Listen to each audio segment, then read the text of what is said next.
Morning, everybody. I think it's November 7th, 2023. And,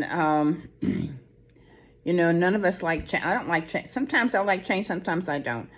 I don't like, I was talking before how my parents were just so, I knew every day where they were going to be, what they're going to do. I can get bored with that routine stuff. And, but sometimes we're afraid to change. We have some kind of seasons here in Florida. They're not, like the north and everything, but we do get to go from summer clothes to maybe fall clothes. And, I told somebody one time that it was like January, February, and it was really cold. And I said, yeah, I've got to get out my winter sweater in Florida. But anyway, so I do like the fact that we get to change clothes, and I get to go deep into my closet and get something different than what I've been wearing all summer, because we like change. But then we don't like change, because I remember when in my younger days before I was saved, and some of the things that I did and the changes that the Lord had to make in my life, I went kicking and screaming. I don't know about you, but over the years, I've looked back, on where I was, and it was an awful place, and I didn't know it. I thought I was doing my own thing, I was into astrology. I was smoking. We don't even want to go there where and so I'm going to read you from Psalm 31. It's kind of how I felt back in the day. And actually, you don't know that you're a sinner until you get saved, because you don't walk, you just don't, you're not convicted of your sin, And anyway, so I'm going to read this. It says, have mercy on me, O Lord, I am in trouble. And, many of us have been there, right? My eye waste away with grief. Yes, my soul, this is David. Yes, my soul and my body, for my life is spent with grief, and my years with sighing. My strength fails me because of my iniquity, and my bones waste away. I'm a reproach among my enemies, especially among my neighbors, and am repulsive to my acquaintances. Those who see me outside flee from me. I am forgotten like a dead man, out of my mind. I am like a broken vessel, for I hear the slander of many. Fear is on every side. While they take counsel together against me, they scheme to take away my life. Been there. But let's keep reading, because number 14, but as for me, I trust in you, O Lord. And you got to keep reading the Bible, because if you go over here, this was Psalm 31, but if you just creep over here to Psalm 30, it's a song of dedication of the house of David. I will extol you, O Lord, for you have lifted me up and have not let my foes rejoice over me. O Lord, my God, I cried out to you and you healed me. That's past tense, y'all. Doesn't say you're going to heal me. I feel your healing now. It says you healed me. I'm talking to myself, y'all. O Lord, you brought my soul up from the grave. You have kept me alive that I should not go down to the pit. With all of my 4th-time cancer, I just keep claiming, I will not die, but I'll live to serve the Lord. Sing praise to the Lord, you saints of his, and give thanks at the remembrance of his holy name. For his anger is but for a moment. His favor is for life. Weeping may endure for a night, but joy comes in the morning. And, I find that, what they call sundown syndrome. You get up at night and you're worrying about stuff, or you have bad dreams or whatever, and you can't go back to sleep. And you finally go back to sleep. And even if you go back to sleep for 10, 15, 20 minutes, 30 minutes, you wake up and it's a new day. Don't you? It says the joy comes in the morning. And you kind of figure out, why was I worrying? But this is scriptural, isn't it? It's what the Lord, it's sort of a mercy and a grace that God gives us. He really does, we get up in the morning, and not all the time, but I'd say 90% of the time, the Lord, but then of course we go about the day and start worrying again, by the sundown, it can be a routine, but the closer, of course, you get to the Lord, the better it gets, right?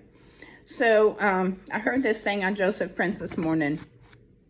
And I love that it says, if you're not a sinner, you don't deserve salvation. You know, some people just go around in life, and which I remember doing. I remember when my friend was trying to convince me that my life was just a mess and what I was doing was not of God. And, you know, and like I'd been to astrology for 10 years. I'd been studying. I had books. I had taken classes, you know. And she said it was all a waste. And I'm thinking I wasted 10 years of my life, and my ego didn't want to receive that. It says, but you got to admit you're a sinner, right?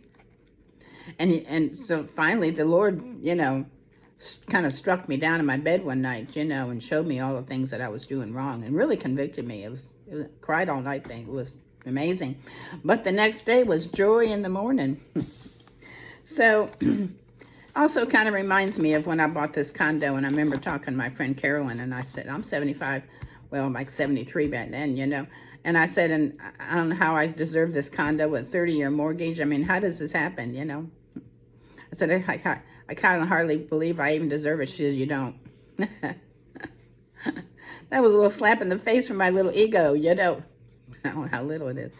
And, but it was true, you know, and I knew what she was saying, you know, what we have, you know, we don't deserve.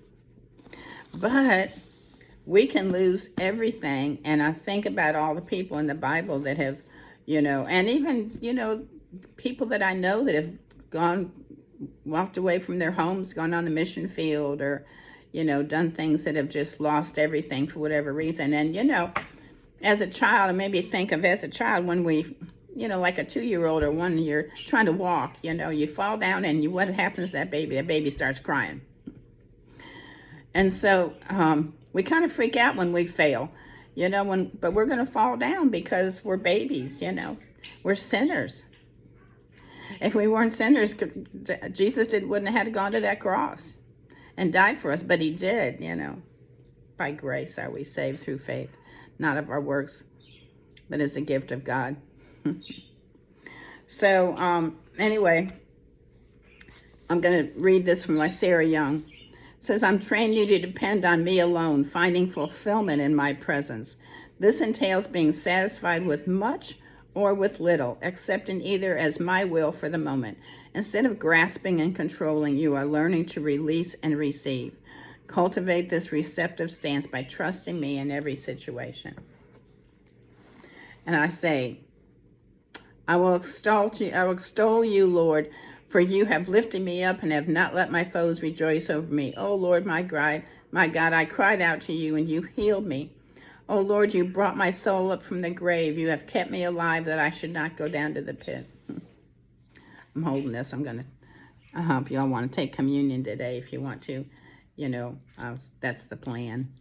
Take communion. Probably should do it every day, but I don't know. I don't want it to become a habit. I don't want it to become a routine. Once again, I talk about routines. We can make even the Lord a routine, you know. We can make church a routine. We can make reading the Bible, you know. Some people say, oh, I've read it from cover to cover. I'm not judging that. But watch out for routines, you know, because that's what I pray. I pray that we have something new every morning. And, you know, I got to kind of pick a couple of pictures I'm going to attach. I don't know if on the YouTube, if you can see them, I'm going to try to attach them. But I always pray for something new for breaking bread, you know, for the girls. And this one picture I found today is a little happy face with all these hot air balloons going up, you know, reaching up to the sky and going higher. And I feel like that's what the Lord has planned for us, to go higher and higher, you know. And then there's another picture of a painting my friend Nancy painted, and it's of a cross and a church and then a mountain.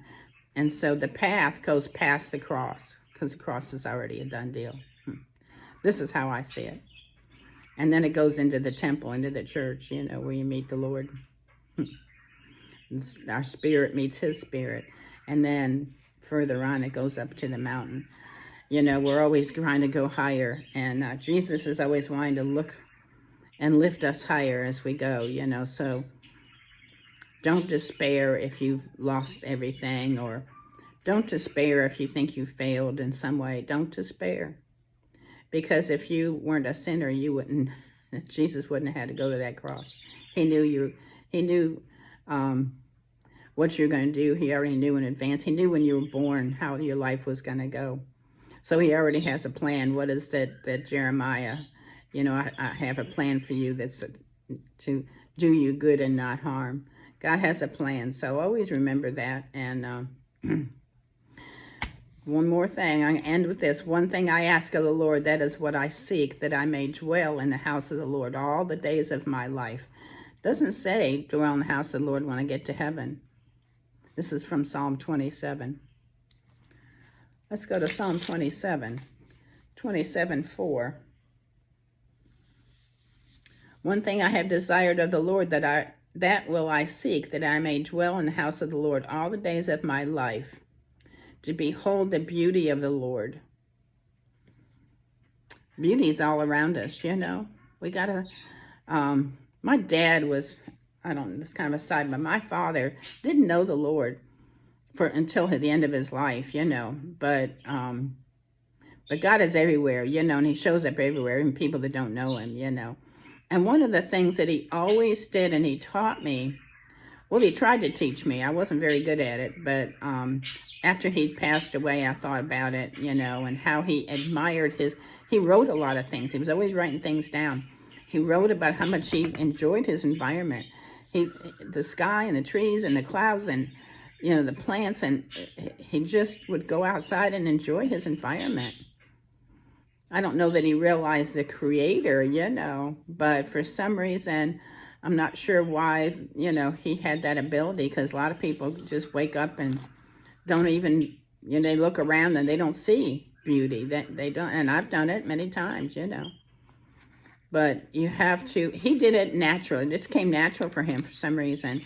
But for me, I have to be aware of it, and I have to think about it and really look, you know, and make it a point to see God saying. Sometimes he surprises me, like I look up and I see an angel, you know, in the clouds and stuff. And a lot of times he just surprises me with beauty, you know.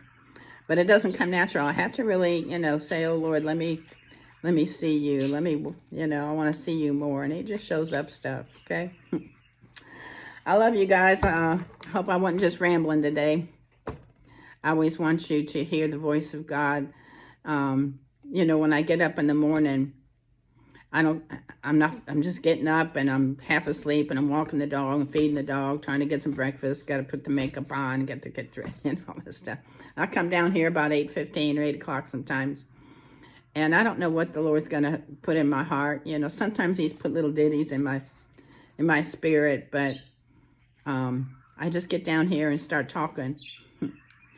And I just pray that you will hear the voice of the Lord through each time. You know, sometimes I interject myself in there, and I apologize for that.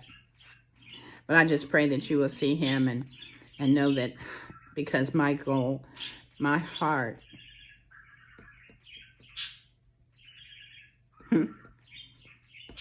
is for you to know him more and to know how much he loves you. He loves you more than you can even imagine.